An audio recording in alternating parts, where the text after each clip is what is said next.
Saya bingung milihnya. Tapi tadi dikatakan oleh Mas Agung juga, Iya. publik sudah menanti apa ataupun juga nama-nama siapa yang mengisi kabinet berikut ini, siapa yang dipilih Pak Prabowo Subianto. Tentunya kandidat terbaik yang diinginkan oleh publik. Sempat ada suara juga di kalangan publik yang mengatakan Pak Prabowo Subianto sebaiknya sebelum nanti mengumumkan, kemudian masyarakat harus tahu lebih dulu, masyarakat memberikan filter terlebih dahulu, memberikan penilaian, baru kemudian itu yang menjadi poin terakhir siapa yang akan menjadi menteri. Harus butuh persetujuan oleh publik. Mas Agung bagaimana melihatnya? Saya senang ya perbincangan soal penyusunan kabinet ini viral, mengemuka di mana-mana, di media, di kampus, di ormas, di partai dan seterusnya. Kenapa? Karena kalau tidak demikian, saya kira ini akan jadi problem di tengah kabinet berlangsung ataupun di ujung. Karena itu problem laten dan kita hafal apa saja yang menjadi tantangan-tantangan internal di kabinet ketika terbentuk, apalagi sekarang kondisinya koalisinya besar seperti itu.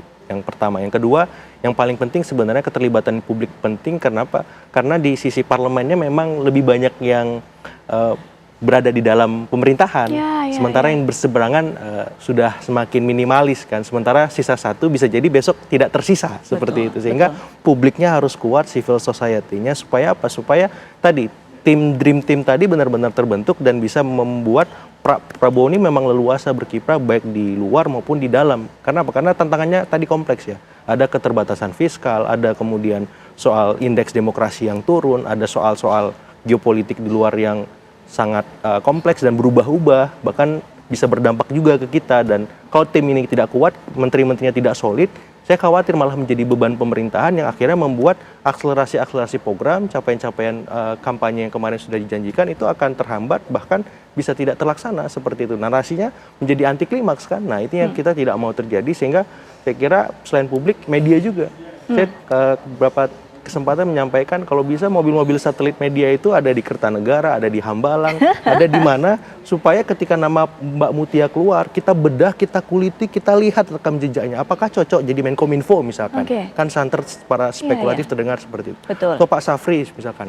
Kita bedah semuanya. Ketika sudah dibedah, dikuliti semuanya, publik melihat track record itu kan bagus.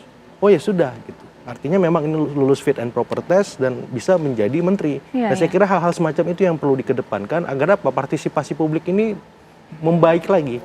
Selama ini kan ada keterputusan antara nalar elit dengan nalar publik. Ketika sudah dipilih calegnya menjadi alek gitu. Ketika sudah dipilih presidennya sudah publiknya nomor 2. Nah saya kira hal-hal semacam itu harus ditempatkan sama di masa Pak Prabowo Mas Gibran supaya apa? Supaya indeks demokrasi kita naik, partisipasi meningkat, karena makan bergizi gratis itu sama pentingnya dengan indeks demokrasi yang meningkat juga.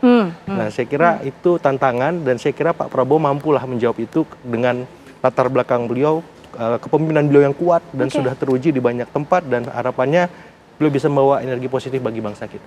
Mbak Irma punya pandangan nggak soal ini? Keinginan publik untuk dilibatkan lebih jauh, bahkan menjadi filter terakhir dari nama-nama yang akan nanti dijadikan oleh Pak Prabowo sebagai menteri. Perlukah hal seperti ini sebenarnya Mbak Irma? Indeks demokrasi itu nggak bisa dilihat dari sana, menurut saya ya. Karena begini, masyarakat Indonesia ini 270 ya. Kalau kita minta penilaian publik ya terhadap menteri-menteri yang ditawarkan oleh Pak Prabowo, nggak bakal selesai Mbak. Karena publik kita ini sekarang, mohon maaf ya, di media sosial itu luar biasa kan. Banyak sekali narasi-narasi yang menurut saya itu, ini ada banyak pihak loh, mohon maaf ya. Ada anak abah, ada ada cebong, ada kampret, banyak nih. Ya, kalau seperti yang beliau sampaikan itu nggak bakal Pak Prabowo dapat satu menteri pun. Karena pasti nanti akan panjang tuh fit and propernya. Nah sekarang kan publik itu sudah menyerahkan sepenuhnya melalui konstitusi kepada DPR. Nah harusnya DPR yang berfungsi, bukan lagi turun ke bawah untuk menyatakan bahwa indeks demokrasi itu harus mengikut sertakan publik langsung, kan ada kampus gitu ya, secara langsung. Menurut saya nggak juga, gitu. Menurut saya nggak juga seperti itu, gitu ya. Yang paling penting sih menurut saya, yang disampaikan Dhanil tadi bahwa menteri-menteri itu harus zaken, gitu ya, harus sesuai dengan bidang masing-masing itu menurut saya justru penting sekali gitu. Jangan sampai gini karena ini titipan partai politik ya, nggak ngerti soal perdagangan jadi menteri perdagangan misalnya seperti itu. Nggak paham pertanian jadi menteri pertanian, kan kacau balau kalau dia itu titipan-titipan partai politik yang seperti itu gitu. Nah, kan kita sudah banyak sekali mengalami masalah ya selama ini dari mulai presiden yang pertama sampai sekarang banyak ya Bang Andi ya persoalan-persoalan yang ditimbulkan oleh menteri-menteri yang kemudian malah membebani presidennya seperti itu. Nah ini kan nggak boleh terjadi. Maka fit and proper yang dilakukan oleh Pak Prabowo itu menurut saya bagus ya. Melalui Zakon tadi gitu ya, nggak perlu harus turun ke publik. Tahu nggak sih Mas kalau kita bikin undang-undang di DPR ya, satu narasi aja itu bisa 1 sampai 2 jam selesai. Itu baru anggota DPR yang isinya 50 kepala. Nah kalau seluruh 270 yang akan memfilter, bisa bayangin nggak sih bagaimana pro kontranya? Baik, Nah, saya kira itu bukan satu hal yang menurut saya itu bukan satu hal yang harus menjadi filter yang kemudian akan menaikkan indeks demokrasi kita, bukan seperti itu. Oke, keterlibatan masyarakat publik juga bisa berbagai lewat media, bisa berbagai lewat termasuk lewat juga media. mungkin.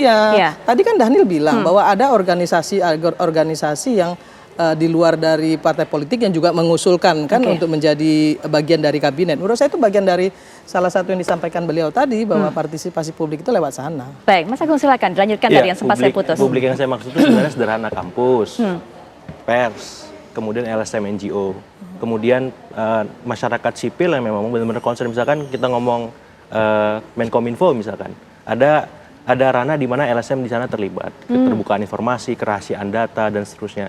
Dan saya kira ini yang memang perlu dibudayakan. Kenapa? Karena seringkali ini terlewat dan akhirnya membuat aspirasi-aspirasi itu terkekang. Seperti yang kedua, bisa juga melibatkan komisi-komisi negara yang independen. Apakah KPK, PPATK, Komnas HAM, Komnas Perempuan dan seterusnya. Apakah orang-orang ini lolos itu? Punya masa lalu, rekam jejaknya seperti Jadi apa? begini, Kalau itu benar. Begini, ada 2 sistem di negara-negara demokrasi. Yang satu sistem approval dari parlemen untuk kabinet. Ya. Di Amerika begitu itu, ya. Di beberapa negara di Eropa juga begitu itu. Nah, tapi ada juga yang memang prerogatif presiden itu sepenuhnya diberikan presiden tanpa melalui approval dari parlemen. Jadi seperti di Indonesia memanut itu, demokrasi kita menyerahkan sepenuhnya pembentukan kabinet ke tangan presiden terpilih. Dan setelah itu nantinya dibentuk kabinetnya, silahkan kemudian setelah terbentuk kabinet masyarakat mengkritisi calon-calon tersebut. Tapi tidak mungkin seperti kata Mbak Irma tadi, kalau sebelum dilantik lalu kemudian ada semacam uji publik, nggak mungkin. Kalau di dalam yang ada parlemen, wakil rakyat. Kalau kita punya sistem di mana kabinet di-approve dulu oleh parlemen seperti di Amerika, baru.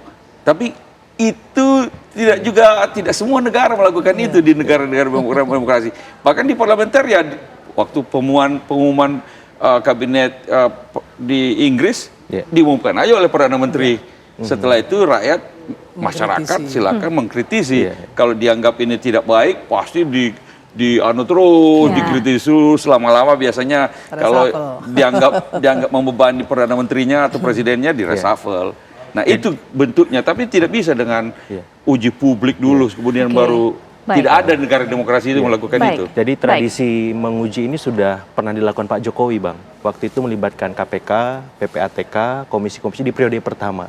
Saya kira tradisi baik ini perlu dilanjutkan, bahkan disempurnakan. Artinya kita kan biasanya hybrid system, Bang. Pendekatannya presidensial, parlementer, kadang di tengah-tengah nih, multipartai ekstrim misalkan. Jadi kalau saya tradisi yang baik dari Pak Jokowi itu perlu kita lanjutkan, bahkan disempurnakan supaya apa? Supaya standar kualitas kita lebih baik, semakin meningkat, orang-orang yang terpilih itu benar-benar orang-orang yang memang kredibel. Baik, Mas Agung. Ya, nanti dilanjutkan, Bang Andi juga dilanjutkan, Mbak Irma juga, karena ini memang sedang menjadi tema bahasan yang begitu hangat di publik. Publik menuntut bahwa ingin kemudian ada pembahasan, ada filter tertentu dari pihak-pihak yang kompeten tentunya mewakili suara masyarakat untuk bisa menganalisa apakah memang pantas orang-orang tersebut, tokoh-tokoh tersebut diberikan jabatan, diberikan amanah, mengemban menjadi menteri. Nanti juga Bang Dhanil bisa berikan pandangan mengenai masukan-masukan seperti ini. Setelah jeda kami akan bahas kembali.